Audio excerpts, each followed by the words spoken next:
Welcome to the Truth of Yoga webinar. I'm one of the directors in Vancouver Asian Heritage Month Society. So first of all, let me do the land acknowledgement.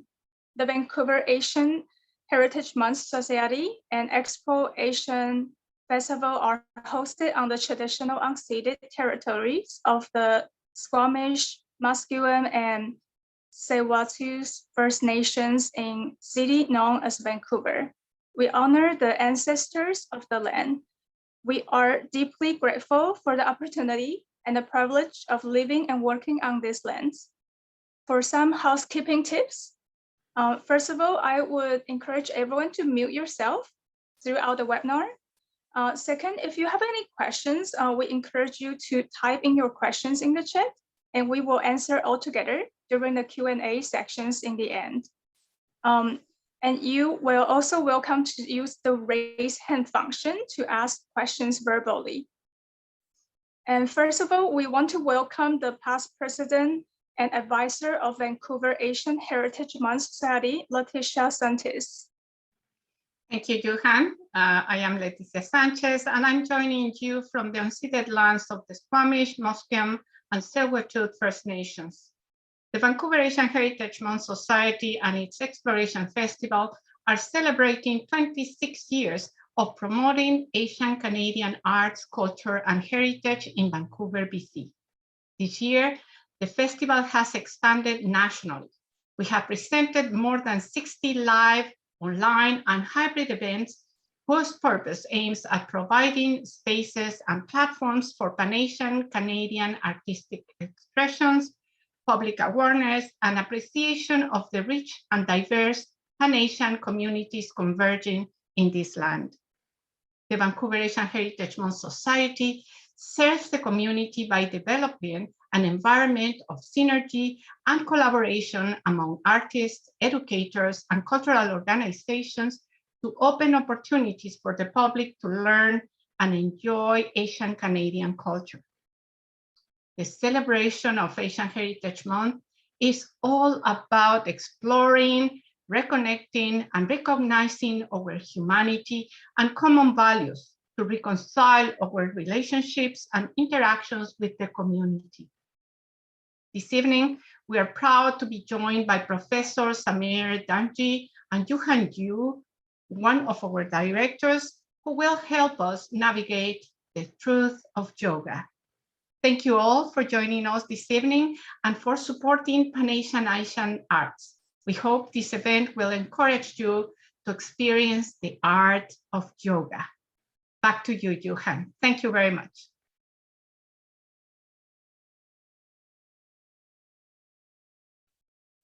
You're muted, Johan. You're on mute. Yeah. Oh, thank you so much. So now let me introduce our speaker, Professor Zamir Dhanji. Zamir's yoga training was influenced by a number of teachers. He completed his 500-hour teaching training under David Goulet in Chakra Yoga. This approach provides a holistic understanding of the body-mind system, roots in modern science, which collaborates the knowledge of ancient yogis. He also studied Ati Yoga under Western Master Matt Kimti, clear mind Buddhism as his spiritual teacher. For the last 8 years, he also lives and studies meditation, Buddhist logic, and yogic lifestyle in the monastery. He is trained in psychotherapy, metaphysical compassionate inquiry, developed by Dr. Gabor Mate, that has influenced his trauma-informed approach to deeper yoga practice. In 2020, Zamir published a book called The Inner Path, Yoga Philosophy Practice Deck, and shared writings about yoga, art, activism on Medium. I met Zamir in 2019. He was one of the professors in the 250-hour yoga teacher training certificate program in Ligara College. The program was based in traditional Hatha Yoga and Raja Ashtanga Yoga. We learned to teach yoga classes followed by pranayama, breath control, asanas, yoga poses, shavasana, deep relaxation, dhyana, meditation, as well as yamas and niyamas, the principle of Ashtanga yoga. I especially enjoy the yoga philosophy classes taught by Zamir. He guided us how to apply yoga principles into our everyday lives. Even through small talks with Zamir during class break, I feel the enlightenment change my aspect of yoga and influence my lifestyle. Yoga is not just a stretch exercise. Now let's learn the truths of yoga together. Welcome, Professor Zamir Dhanji.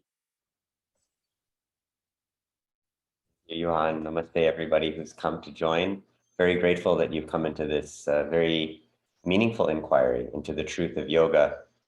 I think the inquiry of truth into anything is a very worthwhile pursuit. In an age where we live from soundbite to soundbite, it takes another kind of discipline to sit and actually go deep enough to say, well, what is the truth of something? Also in an age where anything that you believe, you can find evidence to support it. That's sort of the time that we've in. I think the last 2 years have shown us that. So truth is it's a challenging arena to navigate. And I think it's important that in this effort to seek truth that we include many different perspectives. Part of the invitation from Johan was to explore the truth of yoga is yoga just a stretching exercise? Is it something that you just do on your mat for an hour in a conventional yoga studio, and then you go home and you said, I did my yoga? Is yoga this, is it kind of, a glorified spiritual workout that you can add to your checklist and say, I did this thing? Or is it something much deeper? I think intrinsically, we all know that yoga is much deeper than this. And I actually am grateful that there was a land acknowledgement at the beginning. And I know that in British Columbia in particular, this has become very widespread. There's this growing recognition that the land that we are on has been stewarded by people for many, many, many generations before we arrived there. And to recognize and acknowledge that brings us in a state of what we call right relationship. A right relationship is very, very important. So I think if the same principle applies here with yoga, that if you were to go to yoga class and they did a cultural acknowledgement, for example, saying this practice that we are about to engage in now, this is the product of thousands of years of inquiry, of cultural preservation that has allowed yoga to cross the shores, not only physically, but also time and space, so that we could be here to practice this today. And I think it's with that intent that I'd like to begin this talk, is recognition that yoga is a very ancient practice. In terms of how old it is, I think you could have many, many different numbers that could be put out as to how old yoga is. It's what I love about Indian culture is that it's a mythological culture. And time in a mythological culture doesn't follow the same as a chronological culture, right? So whereas now we're very keen to be able to ascribe a specific time and date in which something began, and that by being able to do that, we say, yes, that truly happened. That is real.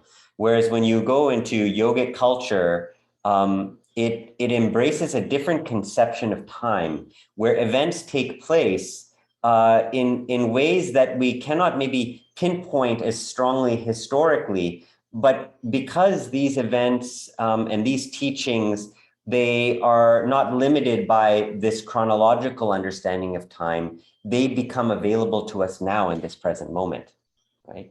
So while yoga has a very, very long arc of history, because it is rooted in something that is vast, something that is eternal, something that is timeless, it is available to us right now in this very moment.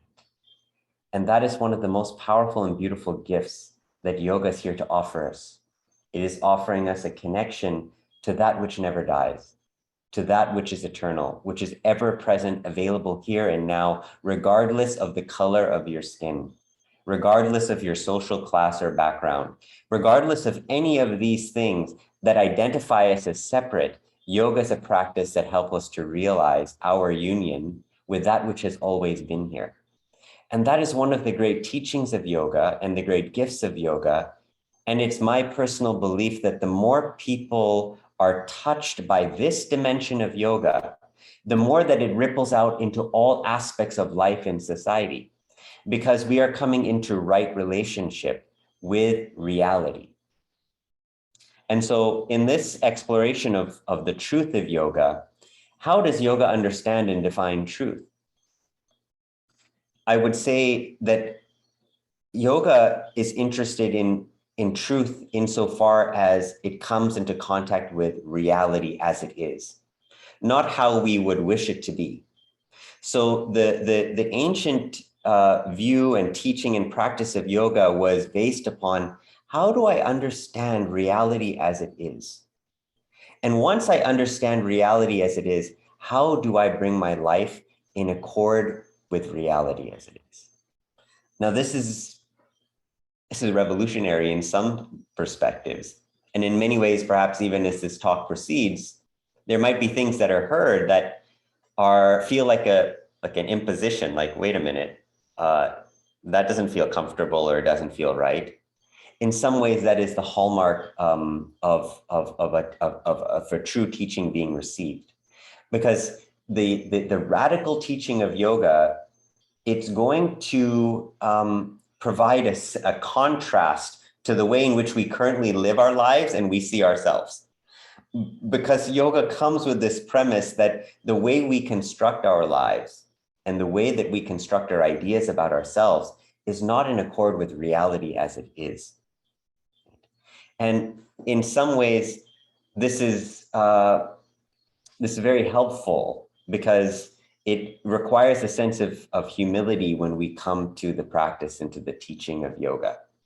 And one of the challenge I think that has come in the way that yoga is practiced now, especially in we might say in the Western world. And when I say Western world, I'm talking about a post-capitalist industrial society, right? So this sort of capitalist industrial yoga, it's coming with a sense of imposition upon it, with its idea about how life works, about how the economy works, and we're placing it upon yoga, which in a way can be a detriment to the transformative power of yoga, which is actually trying to remove us from these conditionings that have been built from a capitalist industrial society. So here we're looking at, well, what is yoga beneath the surface of these things? So, there's a very important word within the Indian culture, and this is dharma. And dharma is etymologically, well, let's break it down a little bit about what dharma is. Dharma is rooted in the word dri, which is the root of the English word tree, and it means to stand straight and true, to uphold. And within dri is another small word, which is ri, which is the root of action. We've heard karma, right? And kri is the root of action in Sanskrit. So we're upholding an action. But what action is being upheld here? That comes from another Sanskrit word, which is rita. And rita is found in the Vedic texts. And rita refers to the laws of nature. The laws of nature. And it's the root of the word ritam, which is the root of the English word rhythm. And this ritam is that which is the cyclical, eternal flow of the laws of existence. So dharma is that which upholds the laws of nature and the laws of existence. So yoga itself is a dharma, which is a teaching and a practice to bring us with an alignment or an accord with the way of nature. So if we think about who were these ancient yogis thousands and thousands of years ago, these were individuals who, they didn't live in big cities and they didn't have cell phones. They lived in the harmony of the natural order of life, with the rivers, with the forests, with the lakes, with the birds, with the fruits and the trees. And they sense this magnificent harmony and connection between all things. And they wanted to come deeper into understanding and relationship with this natural world, with this oneness. And the yoga teachings and practices really evolved with this curiosity and understanding of how do I come into relationship with that within myself? Because contrasting to the inner practice of yoga is the outer form of religion. And this has existed from time immemorial. All religions have an outer form and an inner form. We call it the exoteric and the esoteric. So even within Indian culture, at that time, what we now call Hinduism, Indians never called it Hinduism, it's called Sanatana Dharma. This is the eternal or the cosmic Dharma. This was very, very much filled with all kinds of ritual practices. There were countless prayers to be recited, many different kinds of offerings that were to be made, whether through fire or through other means. So many ways in which we were petitioning the various laws of nature within an Indian cosmology, the various devas or devis, which are, I think from the Western standpoint, they'd understand them as archetypes, but from the Indian standpoint, these are forms of consciousness that are operating these laws of nature. And through these rituals, we can interact with them. So there was the religion was largely based upon these outer practices and rituals. And the yogis were curious and keen to how do I embody and experience that within my own body and mind? How does it become a complete inner experience? Like that everything that is outside exists within me. And how do I become into relationship with that within me? So the laboratory of the yogi becomes the body and the mind. And so you develop a whole series of physical, mental, emotional, spiritual practices for bringing us into communion with the cosmos within our own being. It's a beautiful project. This is the extent to which Western culture and Western science has gone to explore the outer reaches of space. The yogis explored the outer reaches of inner space.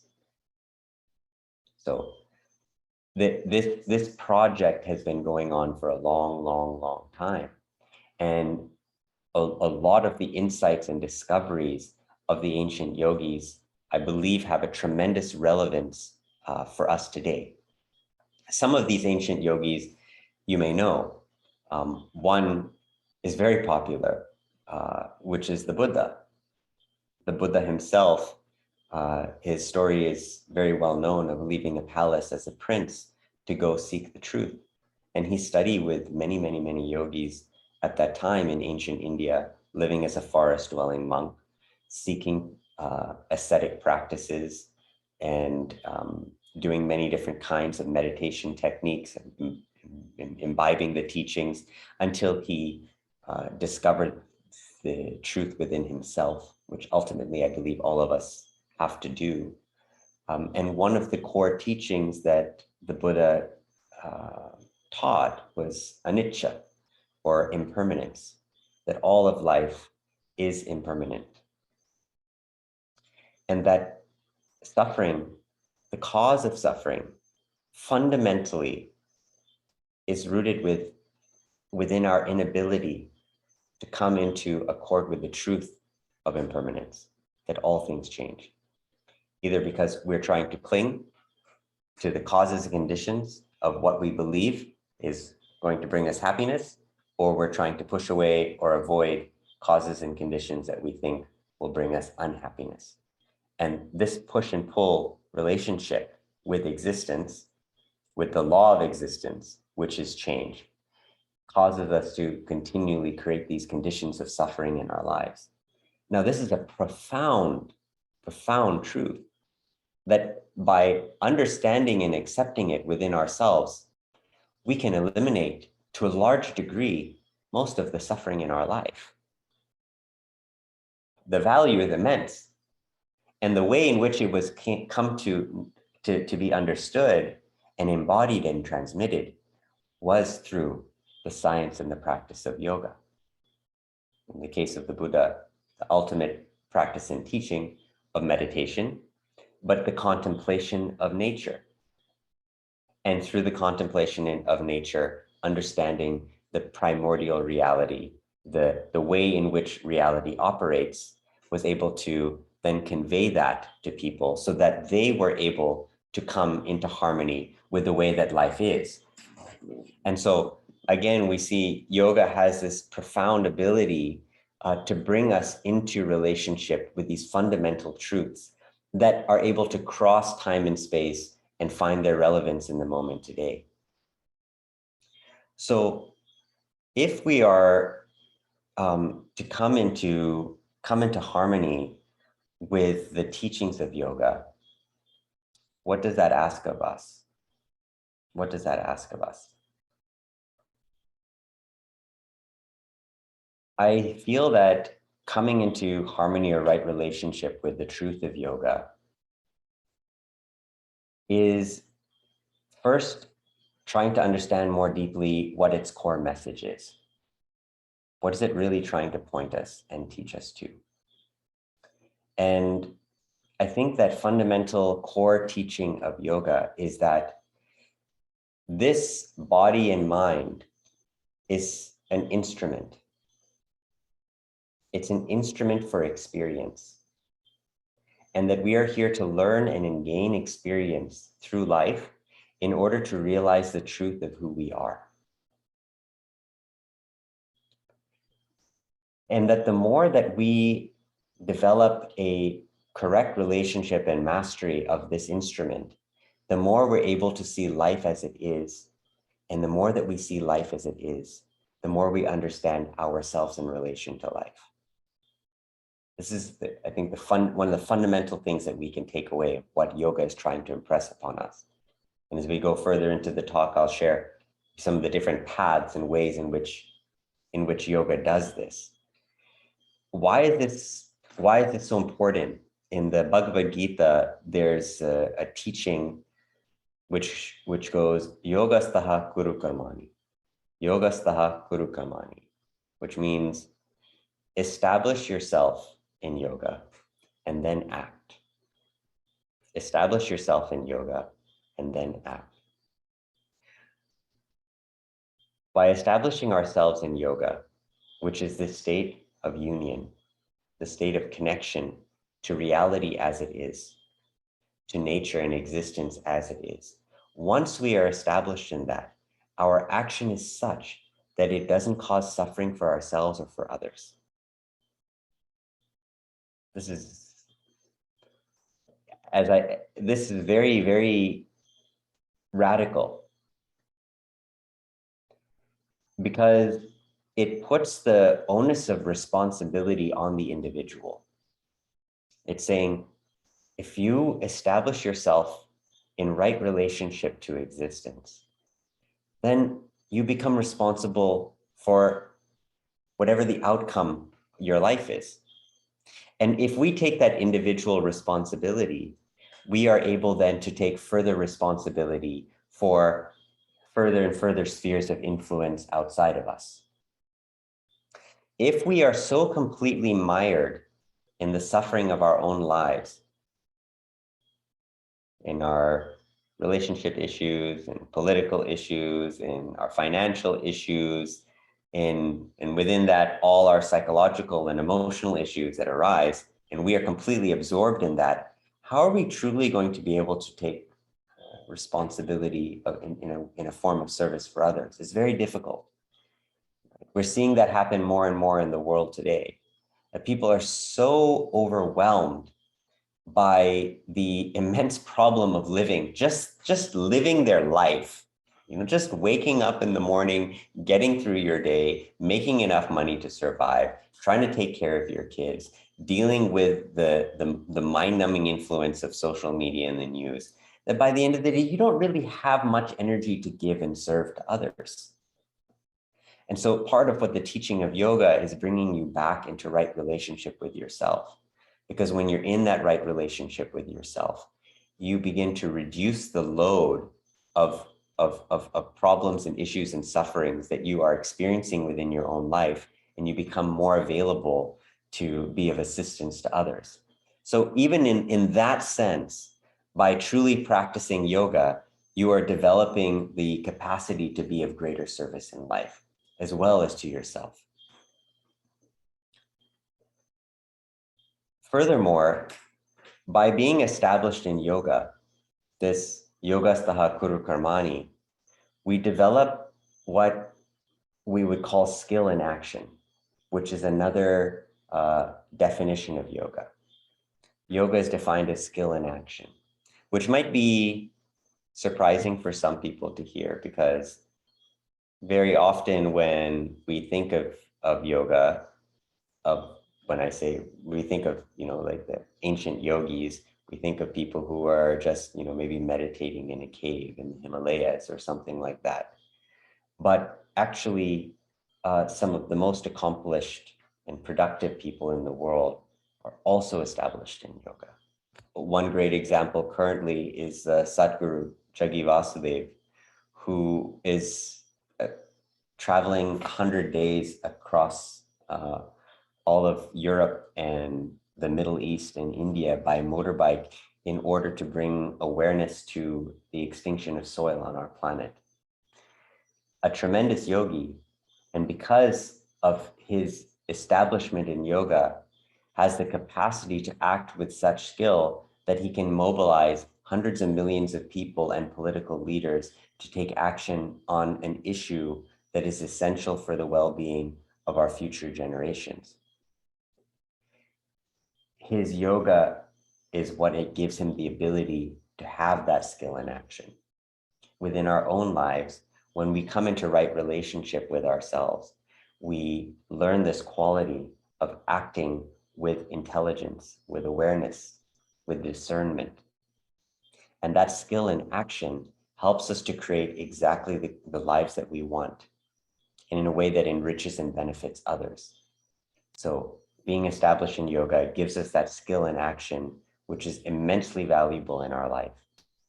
It also helps us to explore and experience what the Chinese call Wu Wei.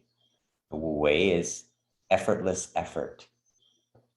I think in the last 20 years or so, there's been this study of something called flow. You might have heard of it, and flow is considered to be the optimal state of human experience. So as the optimal state of human experience, we very much want to have that. We want to be in flow. The founder of it, I can't pronounce his name, it's very difficult to pronounce, but he said yoga is one of the highest arts of flow. It's the flow state is one where our body and our mind and our energies are all moving in one direction. And when everything is focused and moving in one direction together, in synchrony, in synchronicity, we experience that as an expanded state. We experience that as an exalted state, as a self-actualized state. Abraham Maslow, the father of positive psychology, he described people who are able to access the flow state as self-actualized individuals. And so he would go and explore, like, who are these individuals who are able to experience this?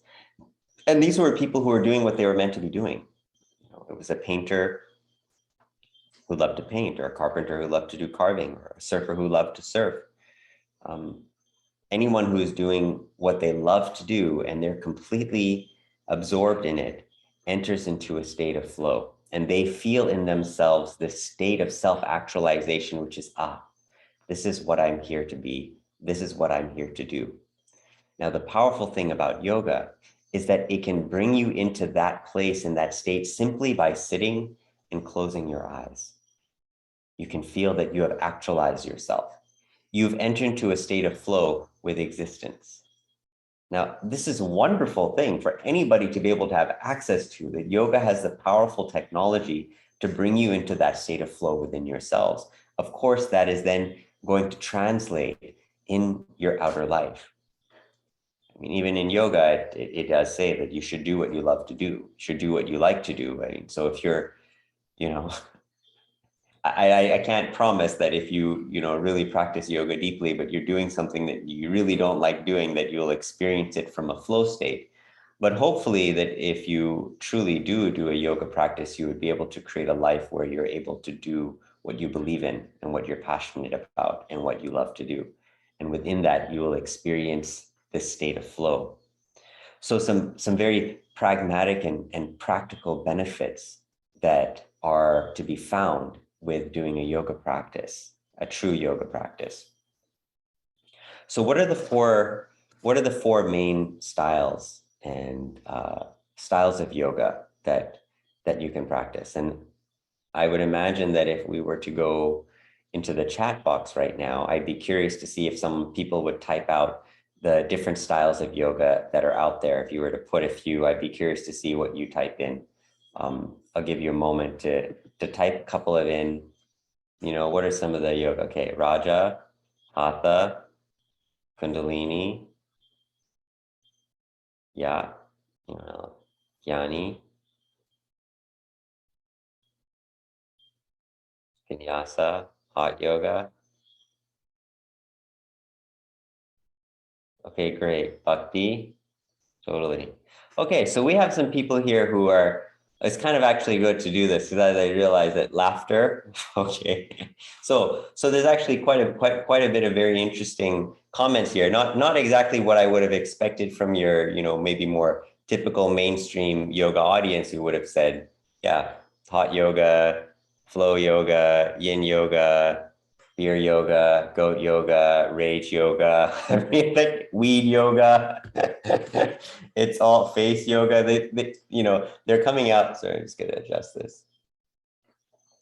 It does this, my camera. No, it's not working. Naked yoga. Yeah, I had a funny conversation with someone who said that they were doing naked yoga. Sort of my technique to try to sharpen the image, just not working. Yeah, your camera looks okay. Does it? Doesn't look blurry? It looks blurry to me. Oh, it was like that since beginning, I think. It was, my camera's been blurry since the beginning. No, I don't think that's the case. There we go. One second. Well, It's a bit better. a little bit better, eh? So I had a conversation. Slowly bring your face close and then slowly back away. Let's see. So hi everyone. Yeah, that's not bad. It usually is able to work. I'll try it one more time.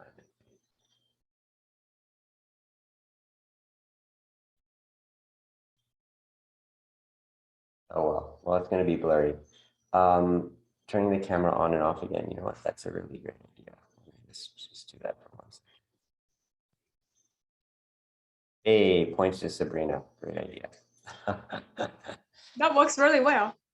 Yeah, so it was funny actually. Someone had mentioned online about how they were teaching naked yoga, and I said, well, it's an ancient practice. People have been. He said, yoga's been doing. You've been doing naked yoga for a long time. I said, no, they weren't doing naked yoga. Sadhus, these nagas, they live naked. They didn't do naked yoga. They were just naked. They did yoga. It's important to get a sense of what's really going on. But there's so many different forms of yoga out there. But if you go to your average yoga studio, all of them are derivatives of hatha yoga, whether it's ashtanga or yin or kundalini. All of these are forms of hatha yoga, and hatha yoga, in the way that it was traditionally practiced, is very different from the Hatha Yoga that we found today. Hatha Yoga is a very challenging practice. I've been to India and places where I see traditional Hatha yogis, and they are doing very, very difficult kind of poses for very long periods of time. It's not the, nice sort of music playing and the incense is blowing and you got your 1 hour class and you do your, your crystals at the end. It's like, it's not the way that they're practicing yoga. I'm not saying that one is necessarily that it's bad to bring other elements into your yoga class. I think it's just important to understand what is the intention of what you're doing. When you understand your intention, your practices, your means are much more skillful. So the idea within Hatha Yoga is bringing your body, mind, and energies into alignment so that you can access more subtle states of awareness and perception. So if we think from the yogic viewpoint, all of reality moves from the subtle to the gross. It's a different understanding of how reality that we experience, this physical reality, comes from a more subtle dimension. Our physicists are showing us that now, that all of existence is energy. And the more deeply that they go into this gross material reality, the more they discover more finer and finer, smaller and smaller, more and more subtle particles. From the Vedic view of cosmology, they've known this from the beginning, right? This Vedic cosmology has an understanding that consciousness is primary, and from this subtle form of energy, we manifest to the gross. So they realize that by working with the physical body first and the gross level, we can begin to tune our instrument to be more available to the subtle dimensions of perception. So Hatha Yoga is intended to prepare our body to access these more subtle dimensions of experience, which we begin to explore in meditation. So if we were to look at, this is the intention of Hatha Yoga, are you using Hatha Yoga to support and prepare you for that? That would be a more, I think, you might say, classical approach to using Hatha Yoga. But as many of you written, there are other ways to approach this truth of yoga. I'll tell you a story that you might enjoy. So once upon a time, there were 4 yogis, and these yogis, they didn't like each other. So one was a bhakti yogi, and this bhakti yogi would look at these other 4 yogis, and they were all sort of in the forest together, but they kept their distances. So the bhakti yogi would look at these other ones and say, these yogis, they don't know the sweetness of devotion, that all of existence is really about giving ourselves wholeheartedly to the divine and praising him with each breath on our lips. He looks at the Raja yogi and says, this person is just so enamored with the mind and with meditation. And the Jnana yogi is just interested in looking at his navel and philosophizing. And the Hatha yogi is just interested in doing all these contortionist practices, but they don't realize that they're missing out on the sweet nectar and juice of life. And the Hatha yogi is looking at these other ones and said, these other yogis, they're all just lazy. One just likes to navel gaze. The other one just likes to spurt sweet nothings to the divine. And the other one is interested in just focusing on understanding his mind. Their laziness is not allowing them to understand the mastery of the body and the energy that gives them the connection to the cosmos. And then the Raja yogis has his same criticism of the other yogis. The Raja yogis very interested in an inner and holistic and psychological approach to the nature of reality and mastering the mind as an instrument of perception. And he looks at these other yogis and he has the similar kind of criticisms of them. Then also the Gyan yogi, which is the yoga of knowledge. And the yoga of knowledge, this Gyan yogi was looking at the others and saying, these other yogis, they don't know how to approach truth directly. They are going all these indirect means to try to come to the truth, whereas the true yogi would just go straight like an arrow to its target, to the heart of truth, and inquire directly into reality as it is. And then they would be able to realize their goal. So like this, each of the yogis were criticizing each other. But a great storm began to brew, and the storm started to push the yogis more and more towards the center of the forest. And as the storm got fiercer and fiercer, they got pushed closer and closer in until they came to a temple that was at the center of the forest. And the storm pushed them into the temple, and they all were keeping their distances from each other in the temple, but the storm got fiercer and fiercer. And as the winds began to beat at the door, they got closer and closer together. Whereas at the center of the temple was a Shiva Lingam, which is a symbol of the original yogi, the Adi yogi, the first yogi, Shiva, who is the progenitor of cosmic consciousness. And as they came closer to this lingam, they wrapped their hands around it until each of their hands was linked together. And in that moment, the divine appeared. And they wondered, how is it that we've been doing all these practices for all these years, and yet we had not received your vision? Why is it that you appear now that we're here?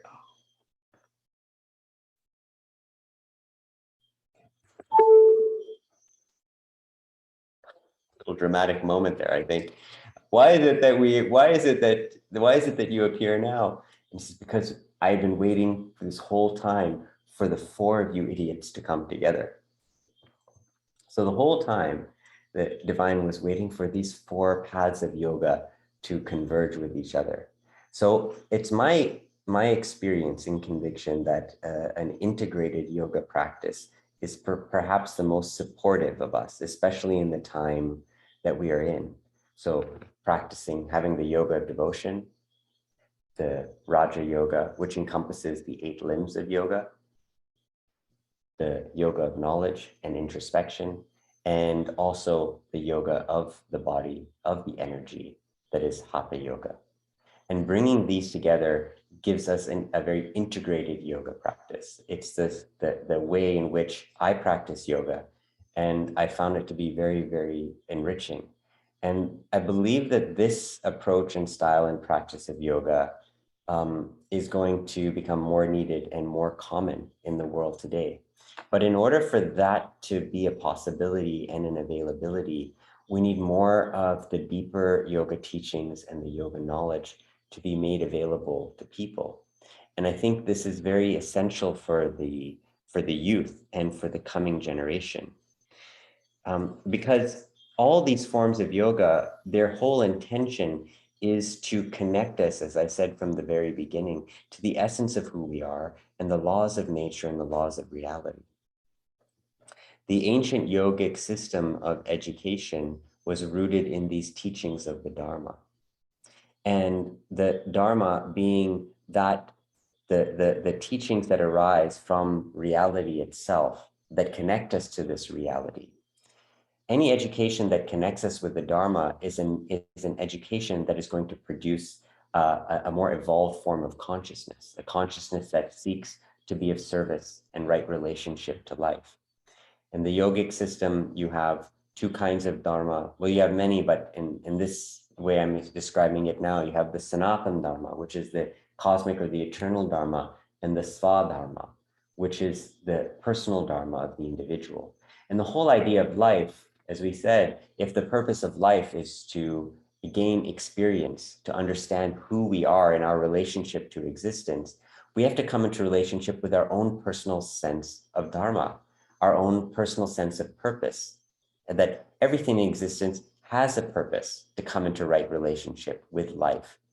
And that by connecting to these eternal laws of nature, those laws of nature help to bring out our own individual nature, our own individual reality and connection to an existence.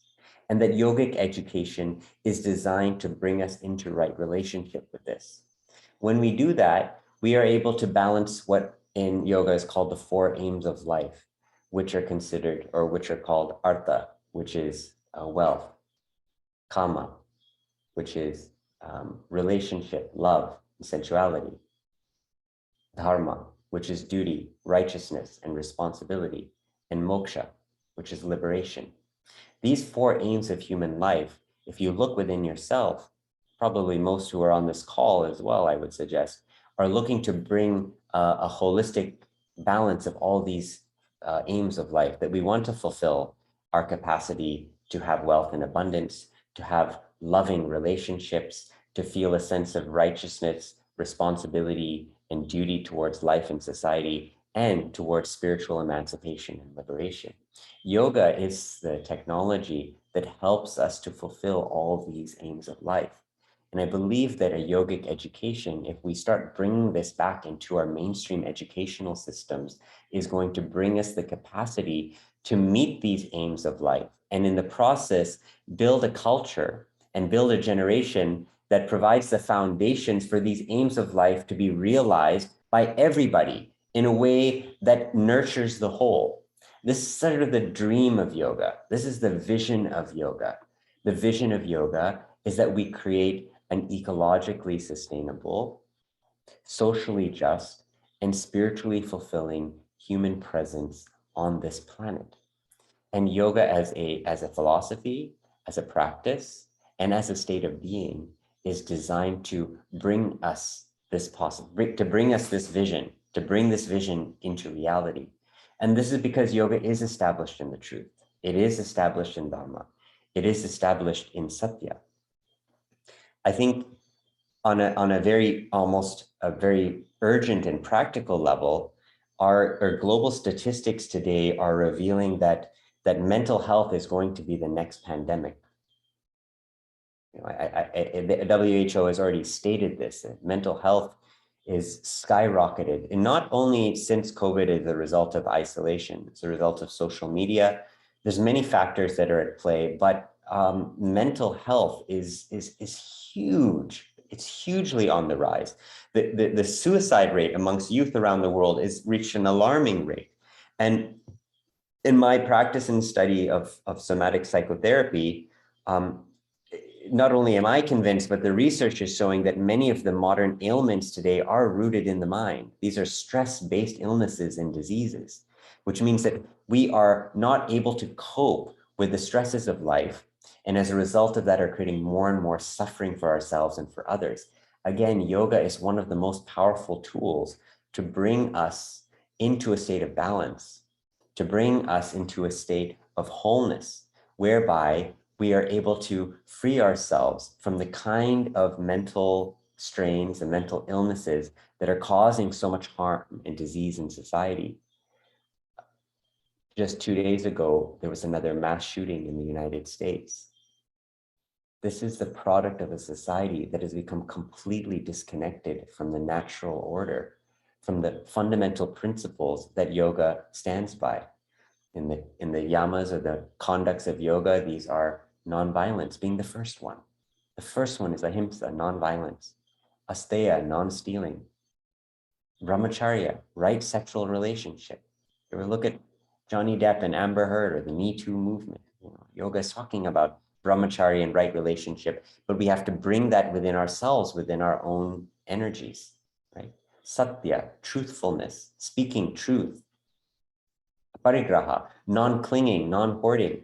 Look at the immense gaps that are happening as a result of inequality in the world. The number of billionaires that are parading their wealth across the earth because we're not embracing these universal values and principles that yoga enshrines. Simply by individuals practicing these, they begin to create a culture and a society where we say, no, this is right relationship. This is truthful and this is right. But we've largely lost this compass. We've lost this compass because we have relied for a long time on our culture taking care of it for us.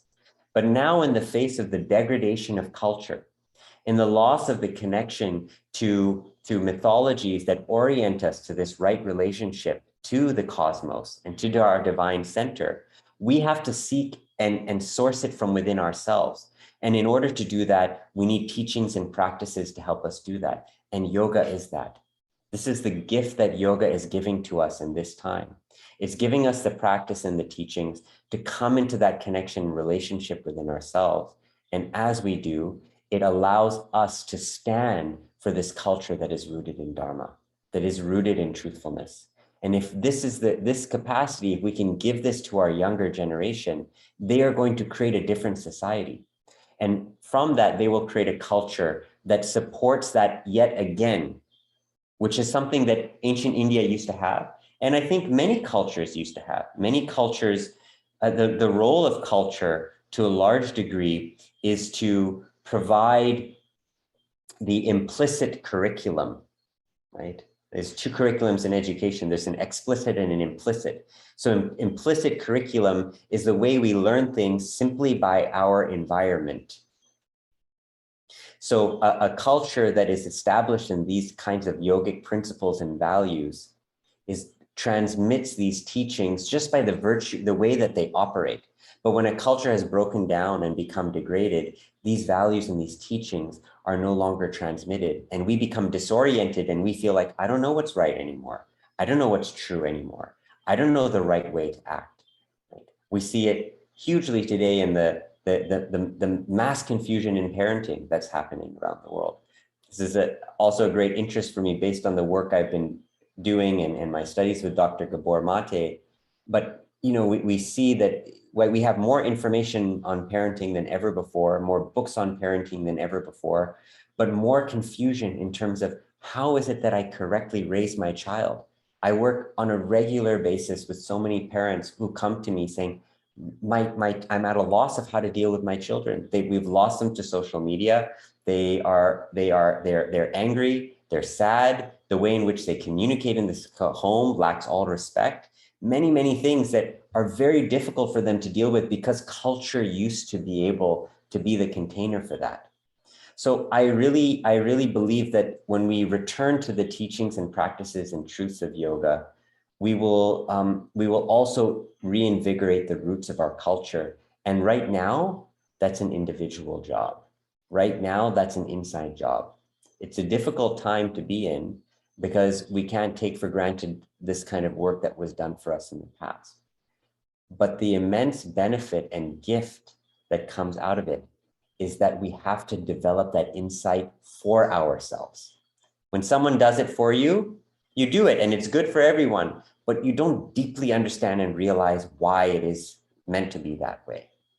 So there's a silver lining here, that within this cultural crisis, within this ecological crisis, within this economic crisis and spiritual crisis that we're facing from all dimensions, almost like a coal that's being pressed from all sides, it gives the possibility for a diamond to be born.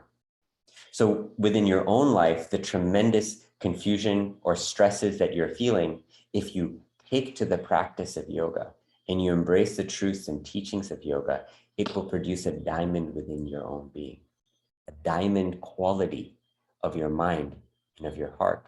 Wisdom and compassion will grow from you, and you will become an agent and a voice of sanity in the world.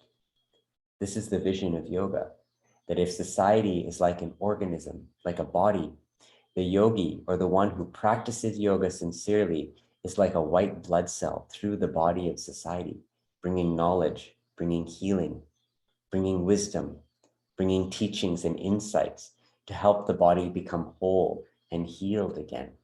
This is the possibility with yoga and the truth of yoga. And this is what inspires me to practice and teach yoga.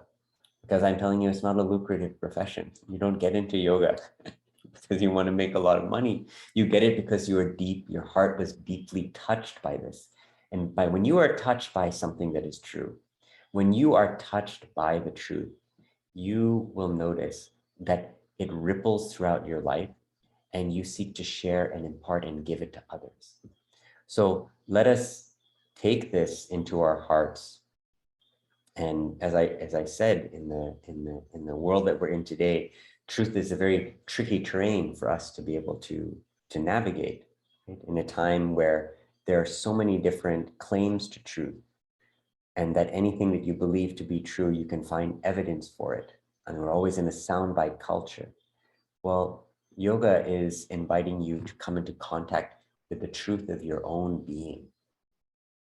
And when you come into the truth of your own being, and you come into contact with reality as it is, and you're able to discern from your own life experience what is real and what is unreal, then you have the inner compass and the inner tool and capacity to navigate all the falsehood and all the illusion that exists in the world around us.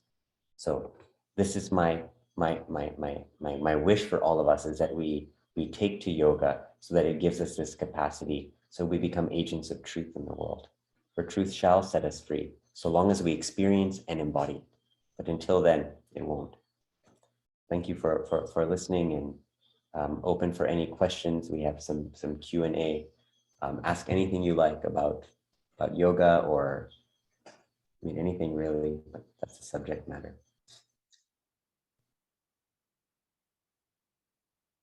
Thank you, Zamir, for sharing your wisdom. So if anybody have any questions, feel free to raise your hand, or you can type in the chat and we will read out your questions.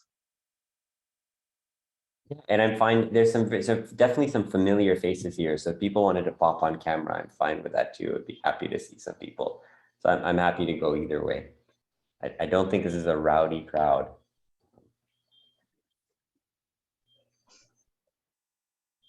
So I guess if people are still thinking about their questions, I do have a lot of questions if if you don't mind. So first of all, I would like to know any suggestions for our audience if they have never practiced yoga in their lives. Where should they begin a true yoga practice?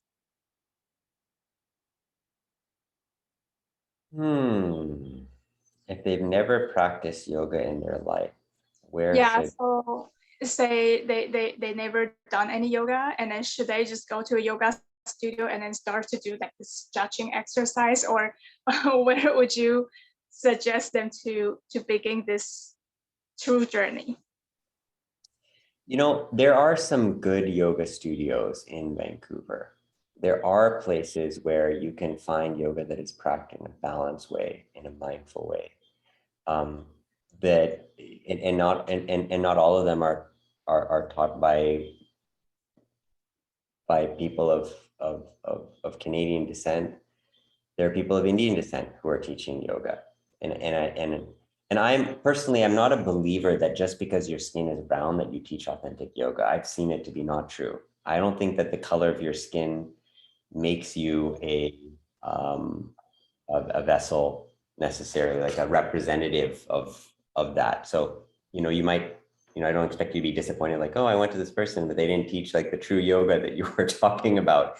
I think it has to come from a sincere inquiry. But there's, someone said Rasa Yoga in Coquitlam. There's a great studio called Jai Yoga also in Port Coquitlam. I've created some resources for people online as well.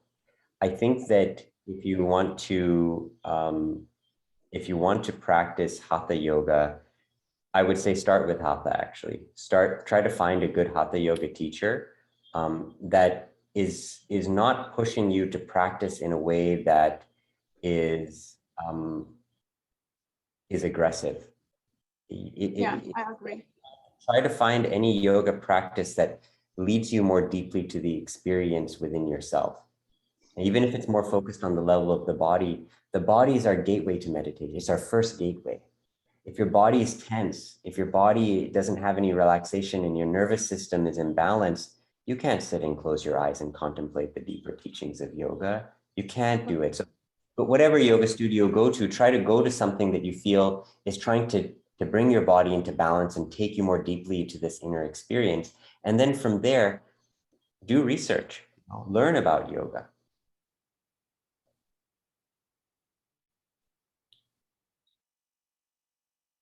Thank you so much for answering this question. I believe that a lot of our audience probably have similar questions, as they might never practice yoga in their lives. Okay, so we have some people asking some questions. The concept of interdependence lies at the heart of Buddhist vision of the nature reality. And so how can we understand the idea of no beginning or creation? Yeah. Good question. How do you understand it? There's a philosophical approach, there's an experiential approach. I think they both need to be combined. So I think when you talk about interbeing or interdependence. You're talking about dependent origination, that everything is dependent upon something else in order for it to exist. And this is true of all life. Even if you just eat dinner in the evening, your dinner, I mean, how much took it for that dinner to be there? Okay. The entire existence, this whole planet needs to exist. The entire planet needs to exist for you to have that dinner, that meal. And you can see it practically in your life. Everything needs to exist in order for you to exist. The South Africans have a very beautiful, simple teaching of this, Ubuntu. I am because we are. And it's very important to realize this. Today, there was someone who was doing some work outside in the garden. It was a very hot day. I brought him a glass of water. Why do I bring him a glass of water? Because I know that I exist because he's there. The beauty around me exists because he is there. If I give him that glass of water and he feels better, he will do a better job and I will enjoy my experience more. This fundamental teaching is essential. Yoga is trying to say we're all in this together, right? So it's a very practical teaching. Then on the philosophical level, on the inner philosophical level, when we realize the teaching of impermanence or anicca, that everything in existence, in physical existence, is subject to change, that means that there must be something that is able to witness that which changes. That which witnesses change has to itself be unchanging. This in Buddhism we call awareness. Now, in the teachings of yoga, we say yoga chitta vritti nirodha. Yoga is the stilling of the fluctuations of the mind. So when the mind is not identified with the constant changing activities of matter, then it has a reflection of its true nature. And that true essence or that true nature is the unchanging essence or the unchanging reality. This is what yoga is pointing you to, right? But in order to, it's one thing philosophically to understand it, but yoga is saying, if you want to experience it, then you have to practice. And so that practice in Raja Yoga is learning how to bring your mind and body and energies to a place of complete ease, to complete stillness. This is what happened to Buddha when he attained his enlightenment. And then you experience that which is beyond change. This is a core teaching in yoga. Does that answer your question or? Yes. Thank you, Zamir. Does anyone else have another question? If not, I have a lot of questions. I'm so sorry. So when you talk about the story, the unity of yogis, how would you suggest when we deal with people we don't like around us in, like, say, work environments or in our families, or how did you deal with those people in your life? How do I deal with them? Okay. Like, say, some people that you dislike in your life, and how do you deal with those people? Yeah, I mean, I think there's a variety of ways. For example, if someone's stepping on your toe, you should ask them kindly to get off your toe. Like, that's like a practical thing, Certain things we have to learn, that you have a certain space and a boundary that it's up to you. You decide how far you want people to come in or don't want to come in, right? And I think that's important that you come into an understanding of, no, this is what feels correct for me and what doesn't. And I think it's important to understand that at least a lot of psychological theory now has shown us that we have two primary needs. One is attachment and the other is authenticity. Right? And that usually as a result of our early upbringing in childhood, we often operate out of a sense of insecure attachment. Right? So often a lot of our relationships are a product of our own insecurities, right? The problems that we experience in relationship because we feel insecure inside. So we're trying to please someone, or we don't feel safe by how we're perceiving someone. And so we react them in a way that's kind of fearful or angry. So I think that it's very important when it comes to these things to understand oneself really as to, why am I feeling and thinking this way? And is it true? That's always been a lesson for me. Why am I feeling and thinking in this way? And is it true? So I find that that's very helpful for me to deal with someone correctly, you know, but that doesn't mean that there are times when I don't get pissed off at people, or, you know, I'm human too. I don't feel like I answered your question too well, because I didn't see its connection to the 4 yogis, but maybe you could frame it a little again, then I'll try again.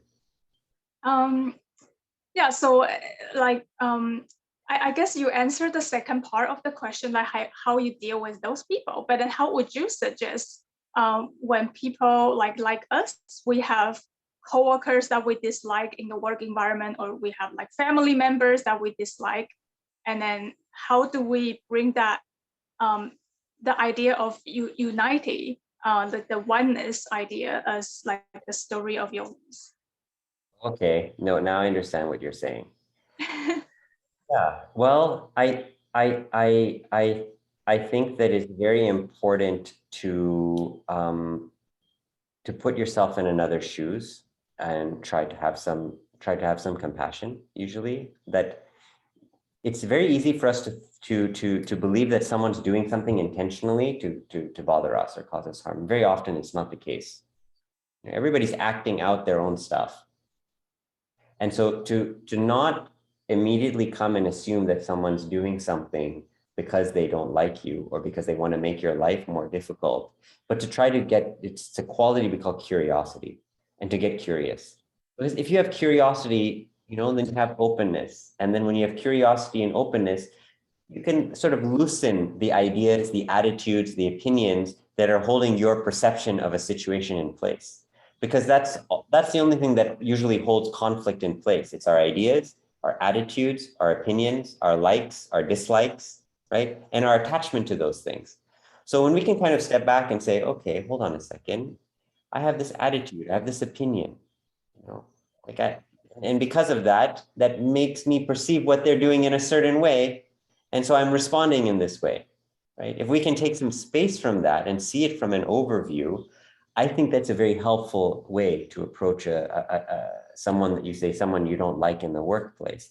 And then from the perspective of unity, we generally as human beings focus more on differences than similarities. We just do it all the time.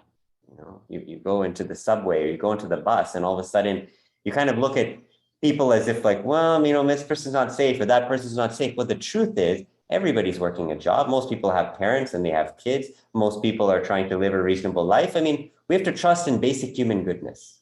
Okay? So I think trusting in basic human goodness and looking for similarities is very, very important in order to act from a place of unity in a practical sense. So we need to learn how to see the bright side of people, as you say. Yeah, I mean, I wouldn't say you see the bright side of people, but I think whatever I said. Yeah, thank you so much for sharing your wisdom. And let me see if anyone else have any questions for us. Yeah, that's a good point by Carol Ann Sung, that perceptions are personal. They may not be reality, right? And this goes like right to the beginning of the talk, which is we want to be able to see the truth of things, which is our ability to see something as this is my perception, right? This is how I'm perceiving it. This is how I'm seeing it. Now, yoga creates a distance. If you truly practice yoga, it creates a distance between the one who is seeing and that which is seen. That distance, scientifically, this is a gray matter in our prefrontal cortex. Human beings developed a prefrontal cortex. That's what separates us from the other animals in the animal kingdom. Most of them. I mean, there's some, you know, like dolphins and a few others, but for the most part, we have this prefrontal cortex. It gives us this capacity to tell stories, right? This capacity to reason, and it gives us imagination, which is wonderful, but it's a double-edged sword, right? We can use our imagination to perceive something that isn't there and then have an issue and build a whole thing around it, or we can use that as a way to say, let me step back and see, how am I forming this imagination? How am I forming this perception? Yoga as a tool allows us to create that space, and that's the space between reaction and response. So if we can have the space between our body and our mind, and we become that observer, that is what allows us to see what is reality versus our perception of things. This is amazing that yoga can help you to do that. Meditation can help you to do this. It's a pathway to truth and to change. I like the way that you see the relationship between people, and I think that's really helpful for people's everyday life, and it's pretty practical aspect, I would say. Thank you. So see if anyone else. Oh, I just realized that there's an Q&A questions over there. So another person's question: do you offer any classes people can take from you? You know, currently I'm in Costa Rica, so yes, I do, but I teach out here. If you go to my website, maybe we can paste it in here. Yeah, sure. You can learn about some offerings. I will be back in Vancouver this summer, so if you follow me, the information will be there. Like if you follow me on Instagram, or probably Instagram is good. I've also created a yoga philosophy practice deck that's very helpful for integrating these teachings into your yoga practice. But if you follow me on there, then you'll find out when I come back to Vancouver, and you'll be able to join. I'd love to have you. Right, thank you so much. And the next question is, what is about humans that we stray so far from connection with each other and nature? It sounds like back in the days we were disconnected too. Otherwise, we wouldn't have developed this practice, but it's probably worse now with technology. Yeah, I'm going to So, saw today. I think it's really quite good. Let me see if it's here. No, I don't have it. It was something about the Dalai Lama. He said what is the most confusing thing about man? Very interesting, but I won't go into it. But what I like about your question is that it's addressing something which is very easy, which is this idea that, you know, everything was wonderful in the past, which is not true. Not true. I mean, there's so many ways in which we have progressed as human beings, intellectually, morally, culturally, and especially technologically. You try to go back to living in ways that your ancestors lived, you'd be like, yeah, you know what, there's a lot of problems in the 21st century, but I'll take it. You know, I don't know if I'll go back and do that. So we have progressed in a lot of ways, but there has been a consequence of that, because the more that we outsource our inner and outer technology away from nature, the more disconnected we feel from it. Right? Our modern fire is Netflix. It's our computer screen. That's the fire. I mean, before 100 years ago, we'd sit and gather around a fire and tell stories. And in order to do that, we'd have to be in connection with wood and with fire and with earth and with the sky and the stars. I mean, all of nature was part of the experience of coming together and experiencing connection and entertainment.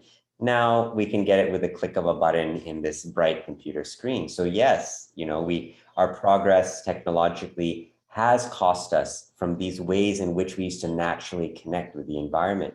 If you used to have to go to the river to bathe or get water, you would have to go and be present to how the river is doing. And in the process, you would also see the birds and the eagles, or you would feel the quality of the water and give thanks to it. Now we just turn on a tap.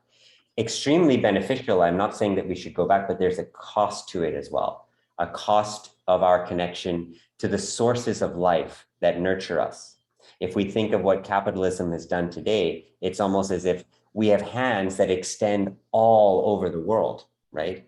I mean, we're taking food from Guatemala and technology from China and, you know, and from all over the place. So we're actually disconnected from the sources of life. And as a result of that disconnection, we also feel disconnected from the source of life within ourselves. It's more easy, it's more natural. I think boredom, distraction, conflict, those have always been, because human beings, that's also how we're wired. But this kind of disconnection, I think, is more heightened now than ever before. And all the more reason for us to connect to these practices and connect to nature, because the disconnection is something, you know, in the work that with Gabor Mate is a beautiful line. You know, he really says that safety isn't the absence of threat. It's the presence of connection. That's what safety is. And so the more we feel disconnected from ourselves and from nature, the more we don't feel safe to be in our bodies, and the less we feel safe in our society, right? And the more fear that there is, the more of this disconnection that we'll experience. So it's very important to keep this connection so that we feel the sense of safety, which is that presence of connection, and we radiate that out. And yoga does that. You know, it helps you to have that connection so you feel safe in the cosmos, that, hey, I'm meant to be here. So many people don't feel like, maybe I'm not meant to be here. Maybe there's something wrong with me. You know, why would life be this way? Because we're disconnected. Yes, I totally agree with you. Especially during this time of pandemic, people are so disconnected with each other. And even though the technology is very accessible, but we seldom actually talk to people. We just quickly like send a message, and then we probably just never see the friends or family. But yeah, I guess that's something very true. So I think that's it for questions, right? I guess that's all the questions we have. So I will say, if nobody have other questions, we will come to the end of the section. And thank you so much for Professor Zamir Dhanji, and thank you so much for our past president and advisor, Leticia Santos. And thank you everyone for joining today's event, and wish you have a wonderful evening. Yeah, I just want to say thank you, Samir. At the close of this conversation, I must say that my understanding and my admiration for how Buddhism analyzes phenomena in this world and how it connects with reality has been very enlightening. And I wish you the best. And the more we practice this connection with us, ourselves, and each other, I'm sure that we will come to better acknowledging the problems in this world. So thank you very much, and namaste. Thank you, thank you, thank you.